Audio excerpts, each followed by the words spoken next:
ورحمة الله وبركاته. الحمد لله رب العالمين والعاقبة للمتقين ولا عدوان إلا على الظالمين والصلاة والسلام على أشرف الأنبياء وإمام المرسلين نبينا محمد وعلى آله وأصحابه أجمعين. معزز علماء کرام، بزرگوں، نوجوان دوستوں اور پردہ نشین خواتین اسلام، دارالارقم ایک شہر کی سلفی لائبریری ہے جو شیواجی نگر میں واقع ہے۔ اس سے پہلے اس لائبریری کی جانب سے ایک پروگرام دارالسلام کے وسیع ہال میں منعقد کیا گیا تھا۔ اب آج اسی دارالارقم لائبریری کی جانب سے ایک دوسرا پروگرام زیر صدارت فضیلت الشیخ اعجاز احمد ندوی حفظہ اللہ کی نگرانی میں منعقد ہوا ہے۔ اس کے لیے تمام ذمہ داروں اور سرپرستوں کی جانب سے کئی عناوین ہمارے سامنے آئے، لیکن جس پرآشوب اور پرفتن زمانے میں ہم زندگی گزار رہے ہیں، انہی حالات کو دیکھتے ہوئے تمام ذمہ داران اور ممبروں نے یہ طے کیا کہ فتنوں سے متعلق امت میں بیداری لائی جائے۔ معزز سامعین، جس زمانے میں ہم زندگی گزار رہے ہیں، آج امت مسلمہ کے زندگی کے کسی بھی طبقے کی بات کریں، چاہے وہ مرد ہو یا عورتیں ہوں، چاہے وہ عقیدے کا میدان ہو یا اخلاق کا میدان ہو، معاشیات کا میدان ہو، اقتصادیات کا میدان ہو، ہر میدان میں امت مسلمہ کو فتنوں کا سامنا کرنا پڑ رہا ہے۔ قدم قدم پر آزمائشیں آتی ہیں، تو امت فتنوں سے اپنے آپ کو کیسے بچا سکتی ہے؟ فتنے امت میں پیدا ہوتے کیوں ہیں اور فتنوں کے کیا اقسام ہیں؟ یہ تمام چیزیں آپ تمام لوگوں میں امت میں بیداری لانے کے لیے پورا منعقد کیا گیا ہے۔ میں اس پروگرام کے آغاز کے لیے تلاوت کلام پاک آپ کے سامنے پیش کریں گے۔ حافظ عبد المتین صاحب حفظہ اللہ۔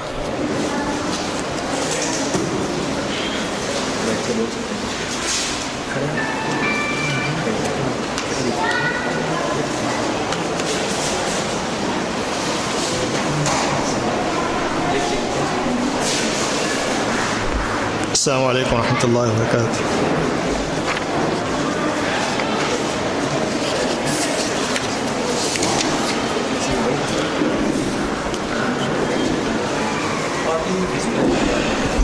اعوذ باللہ من الشیطان الرجیم۔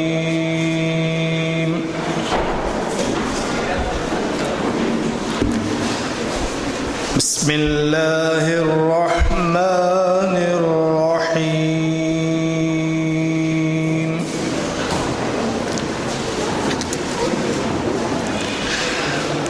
یا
أنفسكم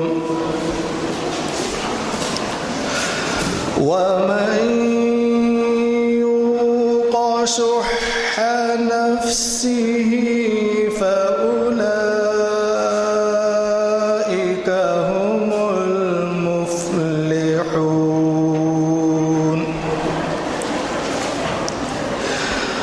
إن تقرضوا الله قرضا حسنا يضاعفه لكم ويغفر لكم والله شكور حليم عالم الغيب والشهادة العزيز الحكيم.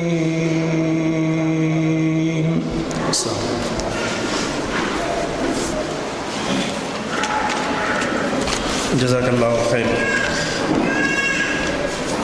اب بغیر تاخیر کے پروگرام شروع ہو رہا ہے. سب سے پہلے میں فضیلت الشیخ عبد الوکیل محمدی مدنی حفظہ اللہ کو دعوت دوں گا کہ وہ آپ کے سامنے اس عنوان پر تقریر کریں گے: فتنے معاشرے میں پیدا ہوتے کیوں ہیں، اس کے اسباب کیا ہیں، اس پر روشنی ڈالیں گے. ویسے اگر دیکھا جائے تو رسول اکرم صلی اللہ علیہ وسلم کی جب احادیث اور سیرت کو ہم پڑھتے ہیں تو ہمیں معلوم ہوتا ہے کہ نبی کریم صلی اللہ علیہ وسلم ہمیشہ امت کو حالات حاضرہ سے واقف رہنے کی دعوت دیا کرتے تھے. چنانچہ احادیث میں پڑھیے نبی کریم صلی اللہ علیہ وسلم نے ایک موقع پر فرمایا: وہ زمانہ قریب ہے جب کہ سارے لوگ تمہارے اوپر ایسے ٹوٹ پڑیں گے جیسے کوئی کا بھوکا دسترخوان پہ ٹوٹ پڑتا ہے. تو آپ صلی اللہ علیہ وسلم آج سے 1400 سال پہلے آپ نے یہ حدیث بتائی، تو یہ حدیث موجودہ وقت میں ہم کو مکمل طور پر صحیح نظر آتی ہے. اور رسول اکرم صلی اللہ علیہ وسلم نے خود احادیث میں اور تربیت میں ایسا اسوہ اپنایا کہ آپ صلی اللہ علیہ وسلم ہمیشہ اسباب کی زبان میں کبھی بات کیا کرتے تھے. کبھی آپ صلی اللہ علیہ وسلم نے کہا عذاب قبر 2 وجہ سے ہوتا ہے: پیشاب کے چھینٹوں سے نہ بچنے سے، چغل خوری سے. کبھی رسول اکرم صلی اللہ علیہ وسلم کسی چیز کے اسباب کو بیان کرتے ہوئے مختلف طرف اشارہ کرتے تھے. تو اسی موضوع پر آپ کے سامنے اظہار خیال کریں گے کلۃ الحدیث کے ناظم فضیلت الشیخ عبد الوکیل محمدی مدنی حفظہ اللہ.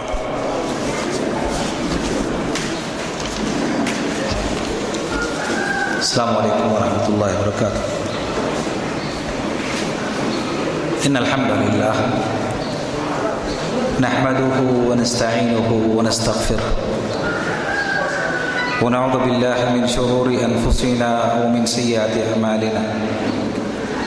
من يهده الله فلا مضل له ومن يضلله فلا هادي له واشهد ان لا اله الا الله وحده لا شريك له واشهد ان محمدا عبده ورسوله.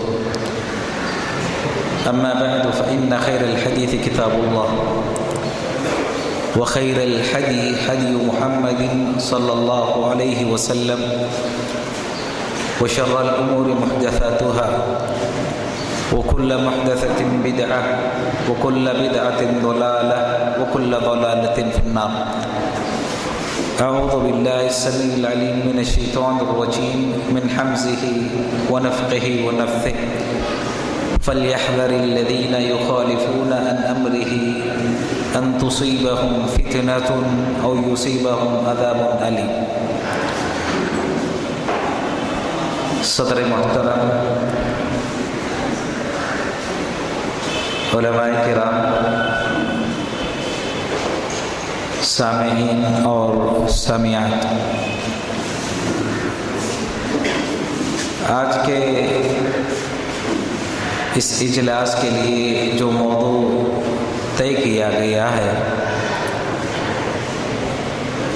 یہ حالات حاضرہ کے حساب سے انتہائی اہم اور ضروری موضوع ہے. اس لیے کہ آج آپ جہاں دیکھیں جس جگہ نظر دوڑائیں آپ کو ہر جانب فتنہ نظر آئے گا۔ اس کثرت کے ساتھ دور حاضر میں اور اتنی تیزی کے ساتھ یہ فتنے پھیل رہے ہیں کہ جتنی تیزی کے ساتھ یہ فتنے پھیل رہے ہیں، پنپ رہے ہیں، اتنی تیزی کے ساتھ اس کے علاج کی کوشش نہیں ہو رہی ہے۔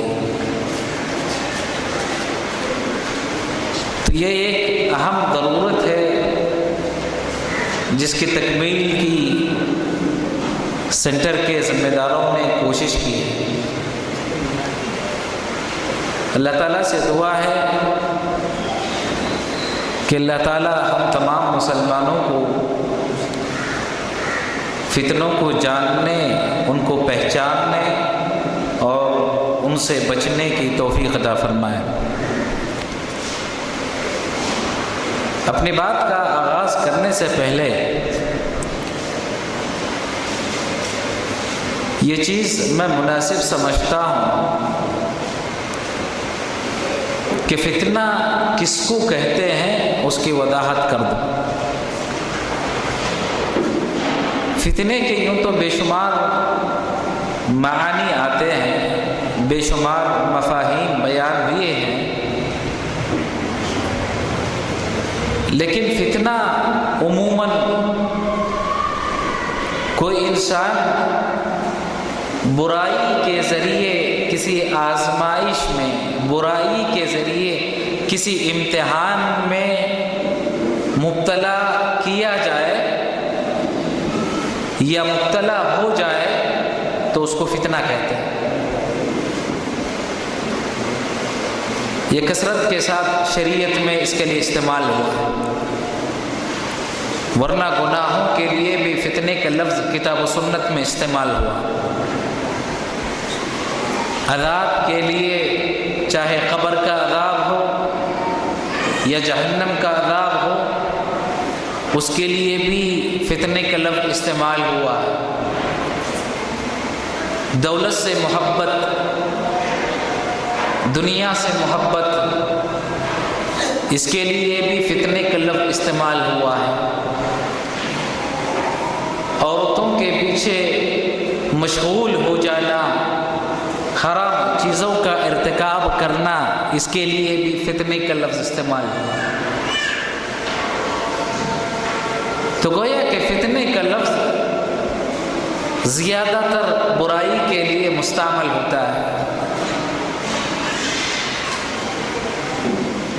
اللہ کے نبی صلی اللہ علیہ وسلم کے صحابہ جہاں خیر کے تعلق سے سوال کرتے، اچھائی کے بارے میں پوچھتے، وہیں فتنوں کے تعلق سے بھی وہ سوال کیا کرتے تھے۔ حذیفہ ابن الیمان رضی اللہ تعالی عنہ فرماتے ہیں، کان الناس یسألون عن الخیر وکنت اسألہ عن الشر مخافۃ ان یدرکنی۔ لوگ خیر اور بھلائی کے بارے میں سوال کیا کرتے تھے اور میں آپ سے برائی کے تعلق سے پوچھا کرتا تھا اس ڈر سے کہ کہیں میں کسی برائی میں مبتلا نہ ہو جاؤں، کسی برائی میں نہ پڑ جاؤں۔ تو صحابہ کا یہ طریقہ تھا، یہ منہج تھا کہ وہ فتنوں کے تعلق سے نبی کریم صلی اللہ علیہ وسلم سے سوالات کیا کرتے تھے، اور بذات خود نبی علیہ السلام نے بھی مسلمانوں کو فتنوں سے بچنے کا حکم دیا، فتنوں سے ڈرایا، فتنوں کے تعلق سے تفصیلی گفتگو کی، اس کے اسباب بیان کیے، مبتلا ہونے کے بعد نکلنے کا طریقہ بتایا، فتنوں سے محفوظ رہنے کے طریقے کتاب و سنت میں واضح کیے گئے۔ غرض ہے کہ ہر طریقے سے فتنے کو واضح کرنے کی اللہ اور اس کے رسول صلی اللہ علیہ وسلم نے کتاب و سنت میں مفصل طور پر اس کو بیان کیا ہے۔ اب جو میرا موضوع ہے کہ انسان فتنوں میں کیوں مبتلا ہوتا ہے، کیوں فتنوں میں چلا جاتا ہے، چاہے دنیاوی فتنہ ہو یا دینی فتنہ۔ دنیاوی فتنے، مال کے پیچھے دوڑنا، حرام چیزوں کا ارتکاب کرنا، عورتوں کے پیچھے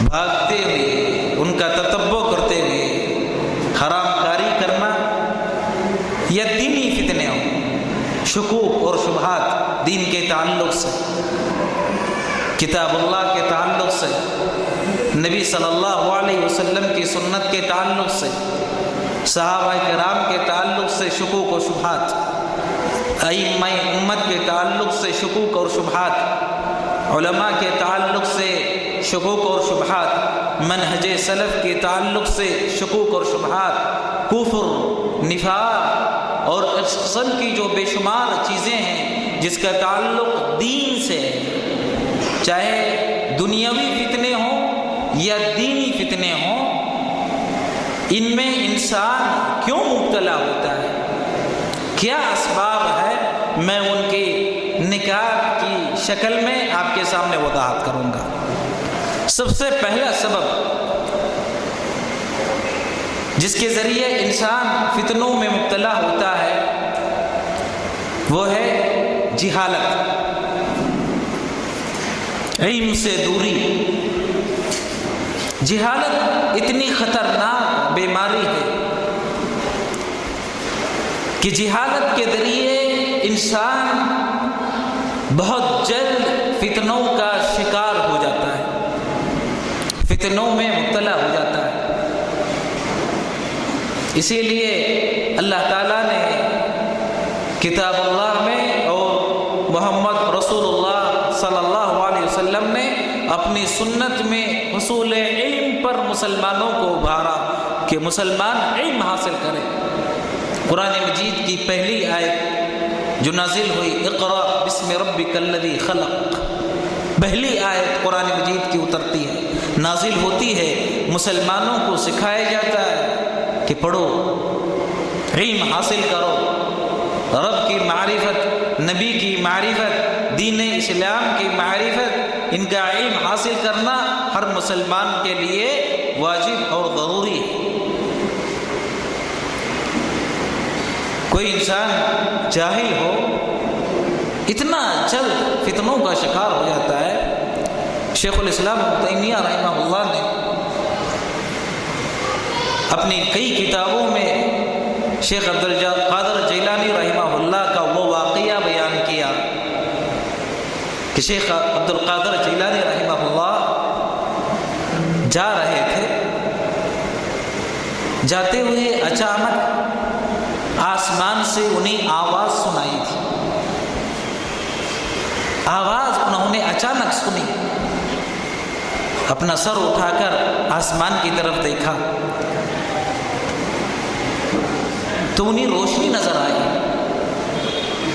روشنی سے آواز آتی ہے، پکارنے والا پکار کر کہتا ہے کہ عبدالقادر جیلانی، میں نے عبادتوں کو، نماز، روزہ، زکوٰۃ، حج اور ساری تکالیف شرعیہ کو تم سے معاف کر دیا ہے، تمہیں کوئی عبادت ادا کرنے کی ضرورت نہیں، کوئی نیکی کا کام کرنے کی حاجت نہیں۔ میرے محترم مسلمان دوستو، شیخ عبدالقادر جیلانی رحمہ اللہ نے اس فتنے کو فوراً جان لیا، فوراً پہچان لیا، اعوذ باللہ من الشیطان الرجیم کا ورد کرنے لگے، پڑھنے لگے تو روشنی ختم ہو گئی، روشنی ختم ہو گئی۔ اس کے بعد آواز آتی ہے کہ عبدالقادر جیلانی، تم نے مجھے کیسے پہچان لیا، کیسے جان لیا؟ عبدالقادر جیلانی رحمہ اللہ نے کہا، مجھے معلوم ہے کہ تم شیطان ہو، مردود ہو، ملعون ہو، اللہ کے دربار سے دھتکارے ہوئے ہو، مجھے معلوم ہے کہ تم مجھے گمراہ کرنے کے لیے اس شکل میں آئے تھے، مجھے گمراہ کرنے کے لیے تم نے یہ شکل اپنائی تھی، اس شکل کو تم نے اختیار کیا۔ عبد القادر جیلانی سے جب سوال کیا اس نے کہ کیسے تم نے پہچان لیا، کیسے تم نے جان لیا، جبکہ 70 سے زیادہ عابدوں کو میں نے اسی ہیلے کے ذریعے گمراہ کیا ہے، 70 سے زیادہ عابدوں کو میں نے اپنے جال میں پھانسا ہے، 70 سے زیادہ عابد گمراہ ہو گئے۔ عبد القادر جیلانی رحمہ اللہ اللہ کے فضل کے بعد اپنے علم کے ذریعے جو کتاب و سنت کا ان کو حاصل تھا اس کے ذریعے پہچان لیا، جان لیا کہ یہ شیطان رجیم ہے، مجھے فتنوں میں مبتلا کرنا چاہتا ہے، راہ راست سے بھٹکانا چاہتا ہے۔ عبد القادر جیلانی رحمہ اللہ جواب دیتے ہوئے کہتے ہیں کہ اللہ تعالیٰ نے اپنے انبیاء سے عبادتوں کو ساقط نہیں کیا، کسی نبی سے کوئی عبادت ساقط نہیں ہوئی، سارے انبیاء رب کی رضامندی کے لیے، جنت کے حصول کے لیے، جہنم سے اپنے آپ کو بچانے کے لیے عبادتوں میں مشغول رہا کرتے تھے۔ تو مجھ سے جبکہ میں نبی کا ایک ادنا امتی ہوں، عبادتیں کیسے معاف ہو سکتی ہیں، عبادتیں کیسے ساقط ہو سکتی ہیں؟ یہ ناممکن ہے، شیطان کا فتنہ ہے۔ رب کے فضل کے بعد اپنے کتاب و سنت کے علم کے ذریعے اس چیز کو انہوں نے پہچان لیا، جان لیا۔ کتنے جاہل آج دنیا میں ایسے ہیں۔ یہ جو قبروں کا فتنہ ہے، شرک کا، کس وجہ سے پھیل رہا ہے؟ جہالت کی وجہ سے۔ یہ جو بدعت کا فتنہ ہے، کس وجہ سے پھیل رہا ہے؟ جہالت کی وجہ سے۔ یہ جو معصیتوں کا ارتکاب ہے جس کا مسلمان کثرت کے ساتھ ارتکاب کر رہے ہیں، کس وجہ سے؟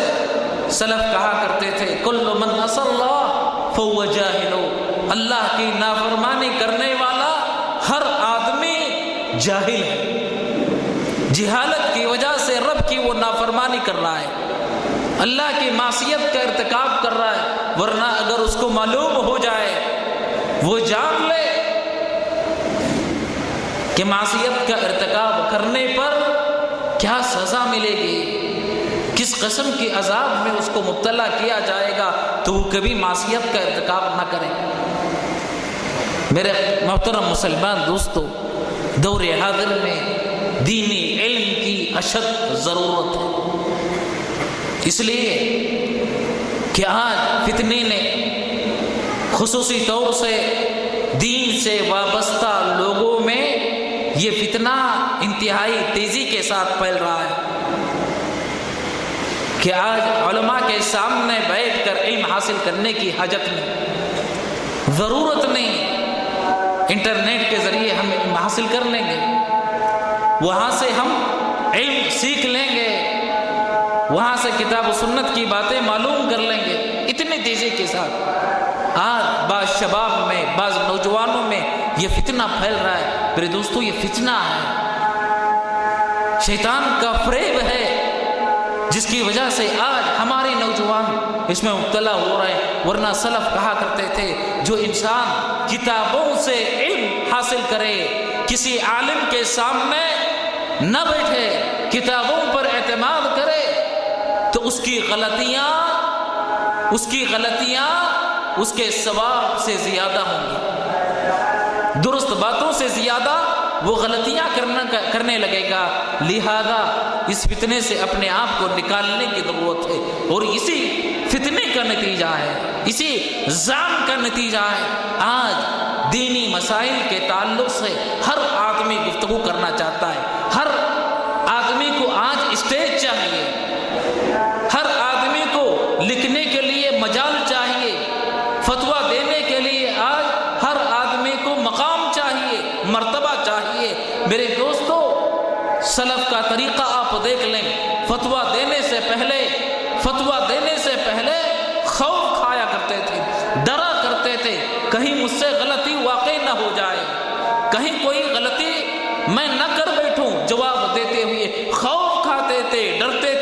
حدیث بیان کرتے ہوئے، تفسیر اللہ کی کتاب کی کرتے ہوئے اور فتویٰ دینی مسائل کا دیتے ہوئے ڈرا کرتے تھے، آج نوجوانوں سے یہ ڈر ختم ہو گیا ہے۔ ہر کوئی چاہتا ہے کہ اس کی بات سنی جائے، وہ خطاب کرے، اور لوگوں کو دین کی دعوت کے نام پر اتنے فتنے ہوتے ہیں کہ آج اس کا اندازہ نہیں لگایا جا سکتا۔ ایسے لوگوں کو اللہ سے ڈرنا چاہیے، اللہ کا خوف کھانا چاہیے۔ سب سے پہلا سبب جس کی وجہ سے انسان فتنوں میں مبتلا ہوتا ہے، فتنوں میں واقع ہو جاتا ہے، وہ جہالت ہے۔ دوسرا سبب جس کی وجہ سے انسان فتنوں میں مبتلا ہوتا ہے، فتنوں میں واقع ہوتا ہے،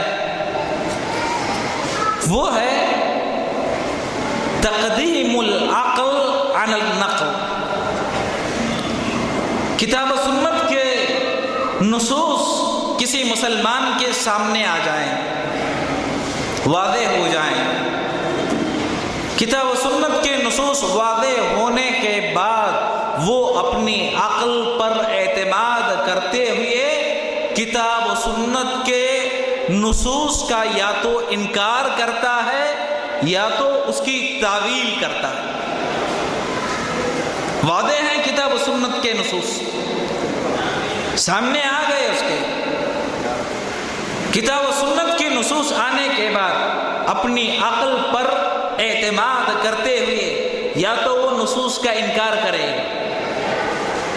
یا وہ کتاب و سنت کے نصوص کی تعویل کرے گا، ایسی تعویل جو سلف صحابہ ائمہ میں سے کسی نے نہیں کی، ایسی تعویل کرے گا۔ میرے محترم مسلمان دوستو، بہت سارے لوگ یہ سمجھتے ہیں، یہ ماننا ہے، عبادتیں کرتے ہیں، ایسی عبادت جو کتاب و سنت سے ثابت نہیں۔ یہ سوال کرتے ہیں کیا عبادتیں کرنے پر اللہ ہم کو عذاب دے گا؟ مثال کے طور پر اذان دینے سے پہلے درود پڑھ لیا، درود پڑھنا عبادت ہے، لیکن اذان سے پہلے وہ درود پڑھتا ہے، اس کے بعد سوال یہ کرتا ہے کیا اذان سے پہلے درود پڑھنے پر ہمیں عذاب ہوگا؟ میرے محترم مسلمان دوستو، وقت کی تخصیص کے ساتھ درود کے لیے کوئی وقت محدد کر لیتا ہے، مقرر کر لیتا ہے، جس کو اللہ اور اس کے رسول صلی اللہ علیہ وسلم نے مقرر نہیں کیا، تو وقت کی تعیین کرنا گویا ہے کہ شریعت میں مداخلت کرنا ہے۔ سعید بن مسیب رحمہ اللہ کے پاس ایک آدمی آیا، ایک نماز کے تعلق سے سوال کرنے لگا جس کا ثبوت شریعت سے نہیں تھا،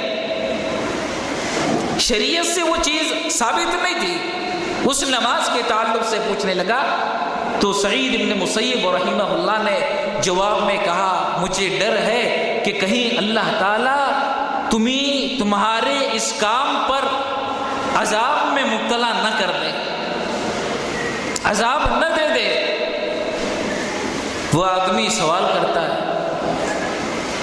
کیا اللہ تعالیٰ مجھے نیک کام، اچھا کام، عبادت کرنے پر عذاب میں مبتلا کرے گا؟ ایعذبنی اللہ علی الصلاۃ، کیا اللہ تعالیٰ مجھے نماز ادا کرنے پر عذاب میں مبتلا کرے گا، نماز پڑھنے کی وجہ سے عذاب دے گا؟ یہ کیسے بات ہے؟ سعید بن مسیب رحمہ اللہ نے جو جواب دیا، انسان کو اس پہ غور کرنے کی ضرورت ہے آج، کہ اللہ تعالیٰ تمہیں نماز پڑھنے پہ عذاب نہیں دے گا، نماز پڑھنے کی وجہ سے تمہیں عذاب نہیں ملے گا، بلکہ سنت کی مخالفت کرنے کی وجہ سے تمہیں اللہ عذاب دے گا۔ سنت کی مخالفت کیا ہے؟ کہ وہ نماز نہ پڑھو جو شریعت سے ثابت نہ ہو، وہ عبادت کے کام نہ کرو جس کا ثبوت شریعت سے نہ ہو، وہ میلاد نہ مناؤ جس کا ثبوت شریعت سے نہ ہو، وہ روزے نہ رکھو جس کا ثبوت شریعت سے نہ ہو، اوقات کی تعیین نہ کرو جن اوقات کو شریعت میں متعین نہیں کیا ہے، تعداد کی تعیین نہ کرو جس تعداد کو شریعت نے بیان نہیں کیا ہے، جنس تبدیل نہ کرو جس کو شریعت نے کرنے کے لیے نہیں کہا ہے۔ ساری چیزوں میں آپ دیکھ لیں، اتنا بہترین جواب کہ اللہ نماز پہ ثواب نہیں دے گا، جنس تبدیل کرنے پہ عذاب دے گا۔ تعداد اپنی طرف سے مقرر کرنے پر عذاب دے گا، اوقات کی تعین اپنی جانب سے کرنے پر اللہ عذاب دے گا، اپنی جانب سے حذف اور اضافہ کرنے پر اللہ عذاب دے گا۔ امام مالک رحمہ اللہ کے پاس ایک آدمی آیا، سوال کرنے لگا، پوچھنے لگا کہ مدینے کے لوگ میقات سے احرام باندھتے ہیں، میقات سے احرام باندھنا مسنون ہے، سنت ہے نبی کریم صلی اللہ علیہ وسلم کی۔ میں چاہتا ہوں کہ مسجد نبوی سے احرام باندھو، مسجد نبوی سے نیت کرو حج یا عمرے کی۔ امام مالک رحمہ اللہ نے جواب دیتے ہوئے کہا لا تفعل، نہ کرو، ایسا نہ کرو، وہاں سے احرام باندھو جہاں سے نبی کریم صلی اللہ علیہ وسلم نے احرام باندھا ہے، اسے تجاوز نہ کرو۔ وہ آدمی کہنے لگا صرف چند کلومیٹر کا فاصلہ ہے، چند کلومیٹر کو تو فاصلہ ہے، حرج کیا ہے؟ تو امام مالک رحمہ اللہ نے کہا مجھے ڈر ہے کہ اللہ تعالیٰ اس کام کی وجہ سے کہیں تمہیں کسی فتنے میں مبتلا نہ کر دے، کسی فتنے میں اللہ کہیں مبتلا نہ کر دے۔ اس کے بعد قرآن مجید کی آیت کریمہ تلاوت کی، فَلْيَحْذَرِ الَّذِينَ يُخَالِفُونَ عَنْ أَمْرِهِ أَن تُصِيبَهُمْ فِتْنَةٌ أَوْ يُصِيبَهُمْ عَذَابٌ أَلِيمٌ۔ جو لوگ نبی کریم صلی اللہ علیہ وسلم کی مخالفت کرتے ہیں انہیں ڈرنا چاہیے کہ کہیں اللہ انہیں کسی فتنے میں یا کسی عذاب میں مبتلا نہ کر دے۔ اسی طریقے سے عقل کی وجہ سے نصوص کا انکار، خطبہ جمعہ میں بھی میں نے یہ بات بیان کی تھی کل۔ معتزلی رئیس المعتزلہ عمرو ابن عبید، ایک حدیث جب اس کے سامنے سنائی گئی، حدیث کیا تھی؟ عبداللہ بن مسعود رضی اللہ تعالیٰ عنہ کی وہ حدیث، ان احدکم یجمع خلقہ فی بطن امہ 40 یوما، کہ اللہ تعالیٰ نطفے کی شکل میں، لوتڑے کی شکل میں، علقے کی شکل میں، ماں کے پیٹ میں انسان کو مختلف مراحل کو گزارتا ہے، مختلف مراحل سے بچہ گزرتا ہے۔ اس کے بعد اللہ تعالیٰ خلقت جب مکمل ہو جاتی ہے، روح پھونکی جاتی ہے، تو 4 چیزیں اس کے حق میں لکھتا ہے، اجلہ اس کی عمر، ورزقہ اس کا رزق، وشقی ام سعید نیک ہوگا یا برا ہوگا، 4 چیزیں لکھی جاتی ہیں۔ عمرو بن عبید نے جب یہ حدیث سنی سند کے ساتھ، سند بالکل صحیح، ائمہ ہے اس اسناد، ثقات جن کے بارے میں کوئی کلام نہیں کیا جا سکتا، متفق علیہ حدیث جس کو بخاری اور مسلم نے روایت کیا۔ یہ حدیث جب پہنچتی ہے عمرو بن عبید کے پاس، اپنی عقل پر تولتے ہوئے اس حدیث کو انکار کی جرأت دیکھیے کیسے انکار کرتا ہے۔ لو سمعت الاعمش يقول لكذبته، ولو سمعت زید بن وهب يقول لما اجبته، ولو سمعت ابن مسعود يقول لما قبلته، ولو سمعت النبي صلى الله عليه وسلم يقول لرددته، ولو سمعت الله يقول لقلت لست على هذا اخذت ميثاقنا۔ اگر میں اس حدیث کو امام احمد سے سن لوں، سلیمان ابن مہران امام حدیث کے بہت بڑے، اگر اس حدیث کو میں ان سے سن لوں لَكَذَّبْتُهُ، تو میں انہیں جھٹلا دوں گا، کہوں گا تم جھوٹے ہو، نعوذ باللہ۔ اور اگر میں اس کو ان کے استاد زید بن وہب سے اس حدیث کو سن لوں تو میں اس کو نہیں لوں گا، میں اس کو حدیث کو نہیں لوں گا. اور اگر میں ان کے استاد عبداللہ بن مسعود رضی اللہ تعالیٰ صحابی سے اس حدیث کو سن لوں تو میں اس کو قبول نہیں کروں گا. اس کے بعد جرأت دیکھیے کتنی بڑی جرأت ہے. بدعت میں کوئی انسان مبتلا ہو جاتا ہے، جری ہو جاتا ہے، بے نیاز ہو جاتا ہے، اللہ کا ڈر، اس کا خوف اس کے دل سے نکل جاتا ہے. جرأت دیکھیے، کہتا ہے کہ اگر میں اس حدیث کو نبی کریم صلی اللہ علیہ وسلم سے سن لوں لرددتہ، تو تب میں اس کو رد کر دوں گا، تب بھی نہیں لوں گا.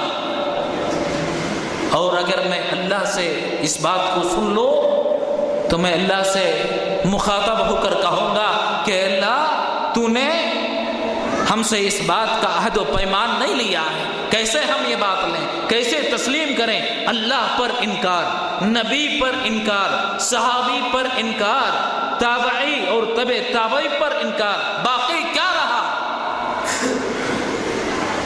کیا یہ دین ہے؟ کیا یہ اسلام ہے؟ میرے دوستو غور کریں آپ کہ انسان اپنی عقل پر چلتے ہوئے چلا جائے، کتاب و سنت کے نصوص کا احترام نہ کرے، تسلیم نہ کرے، تو یہ چیز انسان کو کہاں تک پہنچاتی ہے؟ جہاں تک ابلیس کو پہنچائی تھی. ابلیس نے کیا کیا؟ رب کا فرمان آیا، اللہ نے حکم دیا کہ آدم علیہ السلام کو سجدہ کرو، سجدہ کرنے سے انکار کر دیا. اس کے بعد قیاس کیا، اپنی عقل پر اعتبار کرتے ہوئے کہتا ہے انا خیر من خلقتنی من نار وخلقتہ من طین، میں ان سے بہتر ہوں، میں کیوں سجدہ کروں، کیوں ان کے سامنے جھکوں، کیوں انہیں سجدہ کروں، میں ان سے بہتر ہوں.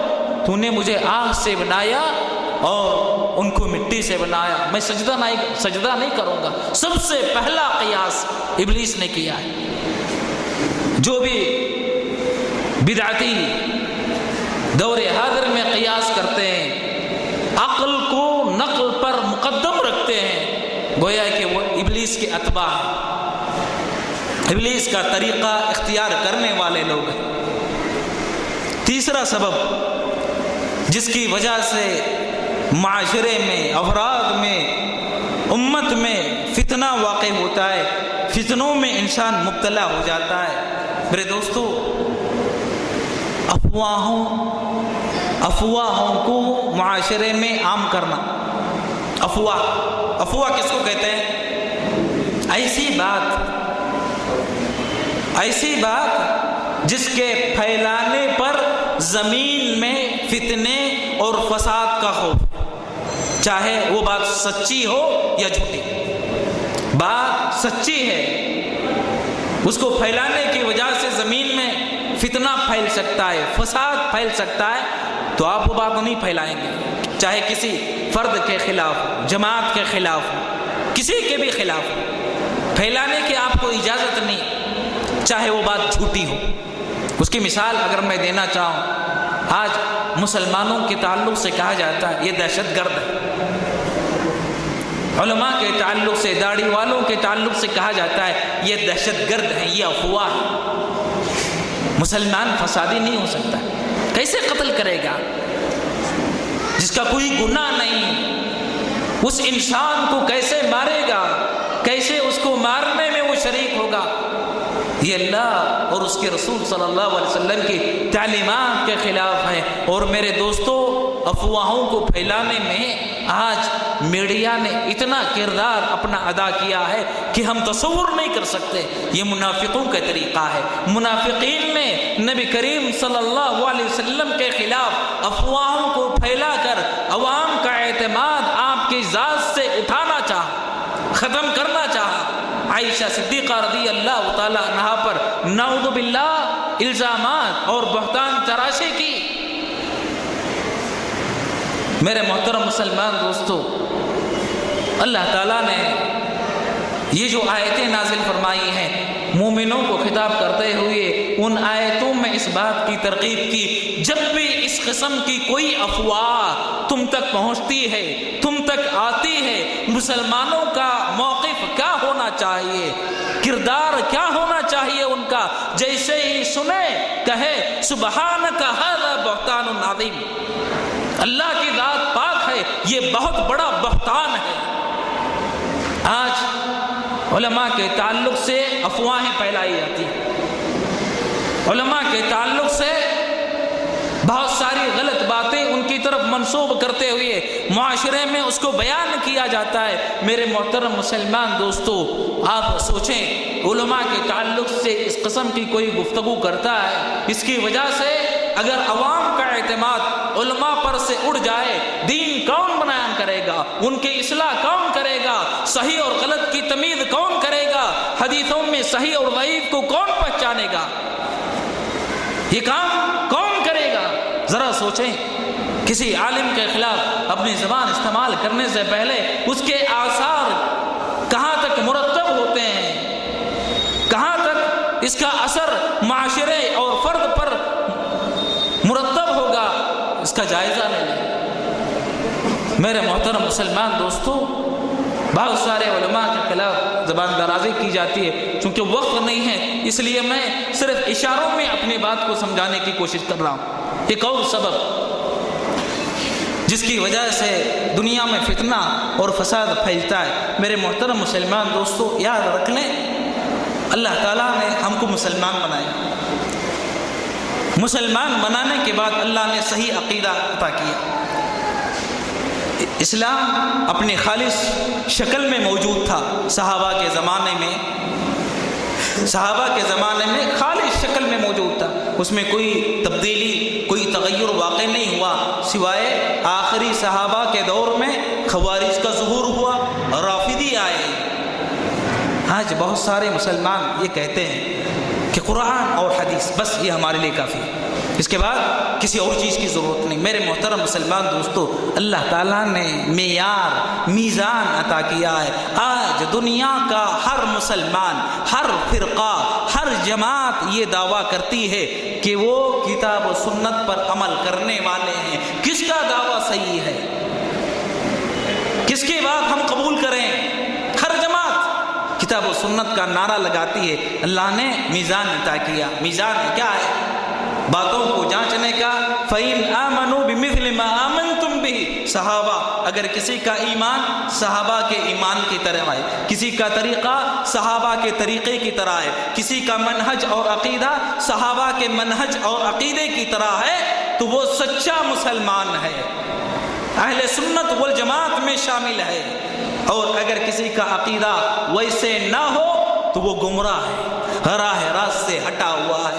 آج بہت سارے لوگ وہ چاہتے ہیں کہ کسی طریقے سے سلف کی طرف کوئی نسبت نہ ہو، اپنے آپ کو صرف مسلمان کہہ دے اور آگے چلے جائیں۔ میرے دوستو، سلف کی طرف نسبت یہ شرف کی بات ہے، یہ فخر کی بات ہے کہ ہماری نسبت صحابہ کی طرف ہو، ہماری نسبت ایسے شخصیات، ایسے مقدس گروہ کی طرف ہو جس کی جنت یہی ہونے کی گواہی رب نے آسمان سے اپنی کتاب کے ذریعے دی، جس کے جنتی ہونے کی گواہی نبی کریم صلی اللہ علیہ وسلم نے دی، جس کے عادل ہونے کی گواہی اللہ اور اس کے رسول نے دی، جس کے صراط مستقیم پر ہونے کی گواہی کتاب و سنت نے دی۔ جب وہاں سے ساری گواہیاں مہیا ہے تو انسان کو ڈر کس بات کا کہ وہ اپنی نسبت کرے صحابہ کی طرف، وہ اپنی نسبت کرے اس جماعت کی طرف، اس عقیدے کی طرف، اس منہج کی طرف، ان کے طریقے کی طرف۔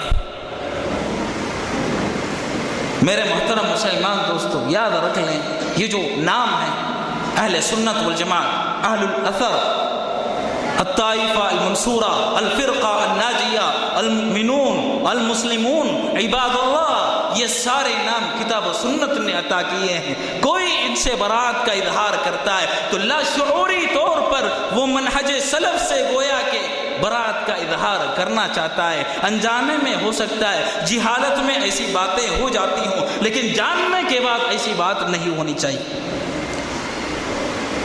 میرے محترم مسلمان دوستو، شیخ الاسلام ابن تیمیہ رحمہ اللہ کا ایک چھوٹا سا قول میں پیش کر کے اپنی بات کو ختم کروں گا۔ شیخ الاسلام ابن تیمیہ رحمہ اللہ فرماتے ہیں، شعار اہل البدع ترک امتحال مذہب السلف۔ اہل بدعت کا طریقہ یہ ہے کہ وہ اپنی نسبت سلف کی جانب نہیں کرتے، اپنی نسبت سلف کی جانب نہیں کرتے، صحابہ کی جانب، تابعین کی جانب، اللہ کے نبی صلی اللہ علیہ وسلم کی جانب اپنی نسبت نہیں کرتے۔ ان کی نسبت کس کی طرف ہوتی ہے؟ شخصیات کی طرف ہوتی ہے، جگہوں کی طرف ہوتی ہے، کتابوں کی طرف ہوتی ہے، خاص مناہج کی طرف ان کی نسبت ہوتی ہے۔ لہذا مسلمان کو چاہیے کہ اپنا جو طریقہ ہے ویسے بنائے جیسے سلف کا طریقہ تھا، صحابہ کا طریقہ تھا، اسی میں انسان کی نجات ہے اور اسی سے وہ فتنوں سے محفوظ رہے گا۔ رب کریم سے دعا ہے کہ اللہ تعالی ہم تمام مسلمانوں کو فتنوں کے اسباب کو جاننے اور فتنوں سے بچنے کی توفیق عطا فرمائے، جب تک زندہ رکھے، صحیح عقیدے صحیح ایمان پر اللہ تعالی زندہ رکھے، موت دے تو اللہ تعالیٰ توحید اور ایمان پر موت عطا فرمائے۔ آمین۔ اقول قولی هذا واستغفر الله لي ولكم ولسائر المسلمين من كل ذنب فاستغفروه انه هو الغفور الرحيم۔ السلام علیکم ورحمۃ اللہ۔ جزاک اللہ خیر الجزاء۔ ابھی تک آپ نے شیخ عبد الوکیل محمد مدنی حفظہ اللہ کو سنا، جنہوں نے